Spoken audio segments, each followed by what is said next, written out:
இந்த தேர்தலில் கதாநாயகனாக இருக்க போவது யாருடைய தேர்தல் அறிக்கை? சூப்பர் ஸ்டார் யாருன்னு கேட்டா சின்ன குழந்தையும் சொல்லும். என்ன சொல்லும்? இப்போ நீயே சொல்லு. இவனு ஈக்குவலா மைண்டம் பண்றானே. திமுகவுடைய தேர்தல் அறிக்கை தான் சூப்பர் ஸ்டார்னு சொல்லும். காமெடி கோவம் வர மாதிரி காமெடி பண்ணாரு. அடுத்த 50 ஆண்டுகளுக்கு தமிழ்நாட்டை எப்படி கொண்டு செல்ல போகிறோம்? வேணாம்டா, வேணாம்டா, வேணாம்டா.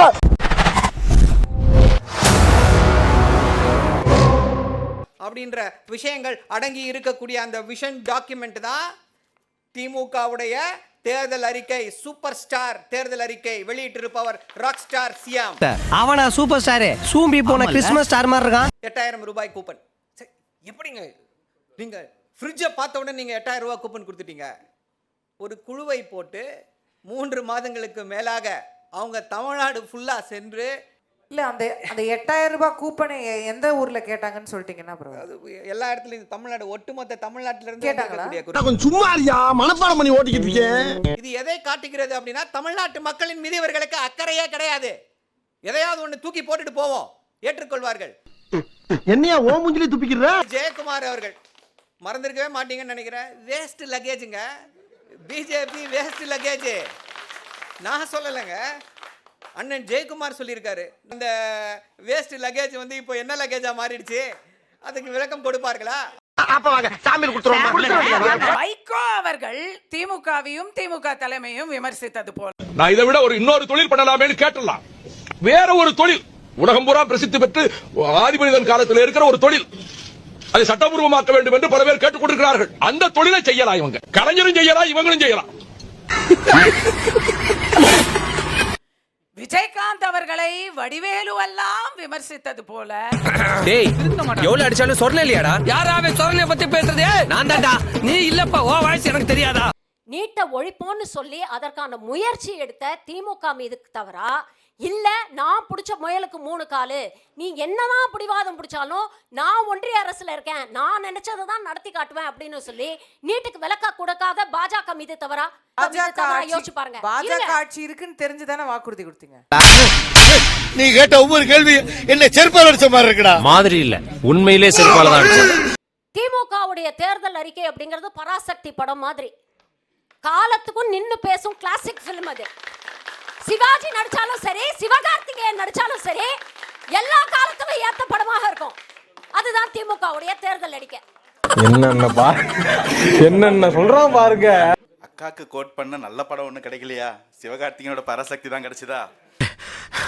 என்ன ஏன்டா அடிக்கிற? இங்க அடிச்சாதான்டா அங்க வலிக்கும், இங்க அடிச்சா இங்க தான்டா வலிக்கும். சிரிக்கிறான் பாரு. இன்னொன்னு ஷர்மிளா அக்காக்கு நான் பதில் சொன்னேன். எப்பயுமே நீங்க யாராவது ஒரு கட்சிக்காரங்களை போயிட்டு நீங்க ஊழல் பண்ணிட்டீங்க அப்படின்னு சொன்னீங்கன்னா என்ன சொல்லுவானா? இல்ல வாய்ப்பே இல்லை அப்படின்னு சொல்லுவான். அதானே உலக வழக்கம். திமுகவின் உடன்பிறப்புகளை மட்டும் போயிட்டு நீங்க ஊழல் பண்ணிட்டீங்கன்னு சொன்னா ப்ரூவ் பண்ணு பாப்போம், நீ ப்ரூவ் பண்ணு பாப்போம், நீ எப்பயாவது ப்ரூவ் பண்ணிருக்கியான்னு கேட்பாங்க. அதுதான் விஞ்ஞான ஊழல். நீ மாறவே மாட்டியாடா. அது எப்படிப்பா உடம்போட ஊர்னது மாறும்? உப்பு தண்ணில ஒரு வாரம் உன்னை ஊற வச்சு 4 தட்டு தட்டினா எல்லாம் மாறிடும். 27,000 சர்க்கரை மூட்டைகள் இருந்த சர்க்கரை எறும்பு தின்று விட்டது. 27,000 சர்க்கரை மூட்டைகளை கரையான் அரித்து விட்டது. 3 கோடி ரூபாயை கூவத்துல போட்டா முதலை தின்னு விட்டது. நாதாரித்தனம் பண்ணாலும் நாசுக்கா பண்ணணும்டா. ஆனா நம்ம பண்றது 4 பேருக்கு புரியப்படாது, தெரியப்படாது. அவ்வளவுக்கு கிரைண்டரா கிரைண்ட். இப்போன்னு சொல்லியிருக்காரு உதயநிதி, அடுத்த முறை ஆட்சிக்கு வந்து இதே ஸ்போர்ட்ஸ் மினிஸ்ட்ரி எனக்கு கொடுத்தாங்கன்னா நான் அப்போ ஸ்போர்ட்ஸ் ஹாஸ்டலுக்கு ஏசி போடுவேன். ஐயா 5 வருஷம் என்னையா பண்ணிட்டு இருந்தீங்க? நீங்க தானே ஸ்போர்ட்ஸ் மினிஸ்டர். என்ன பண்ணிட்டு இருந்தாருன்னா ஒரு இன்ஸ்டாகிராம்ல ரீபோஸ்ட் பண்றார்.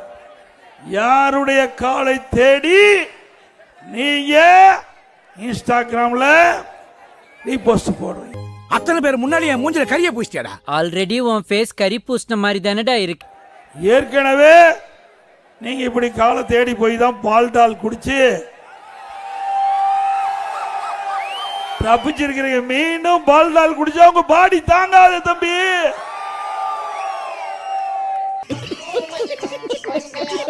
நம்முடைய தேர்தல் அறிக்கை சூப்பர் ஸ்டார் தேர்தல் அறிக்கை. இதுல இப்ப என்ன கேட்டீங்க அப்படின்னா அனைத்து பட்டப்படிப்பு துறைகளிலும் AI குறித்த பாடப்பிரிவு இன்றியமையாததாக அமைக்கப்படும். இதன் வாயிலாக அடுத்த 3 ஆண்டுகளில் AI அறிந்த பட்டம் படித்த மாணவர்கள் 8 லட்சம் பேர் தமிழ்நாட்டில் இருப்பார்கள். சும்மா செஞ்சிட்டாலும் நாங்க அப்படியே அசந்து அழுத்து தான் போயிருவோம். இங்க இருக்கிற நெல்லெல்லாம் வீணா போயிருவோம். வேலை வேணாம் போ. தமிழ்நாட்டிலே சட்டம் ஒழுங்கு சரியில்லை, தமிழ்நாட்டிலே சட்டம் ஒழுங்கு சரியில்லை. ஏன் இப்படிப்பட்ட ஒரு இதை கொடுக்குறாங்கன்னா, that is the easy accusation to make. 5 வருஷம் ஆட்சி காலத்துல 2000க்கும் மேற்பட்ட ரேப் கேசஸ் இன்க்ரீஸ் ஆயிருக்கு, 7000க்கும் மேற்பட்ட கொலை கேசஸ் இன்க்ரீஸ் ஆயிருக்கு, 80,000க்கும் மேற்பட்ட திருட்டு கேசஸ் இன்க்ரீஸ் ஆயிருக்கு, 40,000க்கும் மேற்பட்ட போதைப் பொருள் கேசஸ் இன்க்ரீஸ் ஆயிருக்கு. சுத்தி பார்த்தா எல்லாமே இன்க்ரீஸ் ஆயிருக்கு. சவால் விடுகிறேன், கடந்த 5 ஆண்டுகள்ல ஏதாவது ஒரு குற்ற வழக்குல இவர் இந்த கட்சியை சார்ந்தவர், இவர் செல்வாக்கு மிக்கவர், இவர் அதிகாரம் படைத்தவர் அப்படின்னு சொல்லி தமிழ்நாடு போலீசார் ஏதாவது ஒரு குற்ற வழக்குல யாரையாவது தப்பிக்க விட்டுருக்கிறார்கள்? அண்ணா யூனிவர்சிட்டி இஷ்யூ எல்லாம் கேக்குறாங்களே, இல்ல, அண்ணா யூனிவர்சிட்டி அதுல எல்லாம் திமுக சம்பந்தப்படலையா? கிருஷ்ணகிரி கேஸ்ல திமுக சம்பந்தப்படலையா? சொல்லு, நீதான் தைரியமான ஆளத்தை சொல்லு. சொல்றா. சோ சட்டம் ஒழுங்கு பிரச்சனைனா என்ன, இதை இவர்கள் எப்படி பேசிக் கொண்டிருக்கிறார்கள், எப்படி திசை திருப்புகிறார்கள் அப்படின்றதெல்லாம் மக்களுக்கு எல்லாருக்கும் தெரியும். அதை விட சிறப்பான விஷயம் என்ன அப்படின்னா, மழுப்பு இல்ல குழப்பு. போதையை பத்தி பேசுறாங்க. பிரசாத்னு ஒருத்தர், அவர் என்னவா இருக்காரு, அதிமுக ஐடி விங்ல முக்கியமா இருக்காரு. என்ன வச்சிருந்தாரு அவரு? கஞ்சாலாம் இல்லைங்க, அதை விட பெரிய போதைப் பொருள் கோகைன் வச்சிருந்தாரு. அதுக்கப்புறம் தான் அவரை கட்சியில நீங்க இப்படிப்பட்டவர்களை கட்சியில வச்சுக்கொண்டு சார் ஜாஃபர் சாதிக்கு நீங்க தானே வச்சிருந்தீங்கன்னு கேக்குறாங்க. ஜாஃபர் சாதிக்கு நீங்க தானே வச்சிருந்தீங்க. இதுலயும் ஒண்ணுதானே. அப்ப திமுகவை பத்தி மட்டும் ஏன் பேசுறீங்கன்னு தான் கேக்குறேன். ஏன் அழுதுக்கு இருக்க நீ?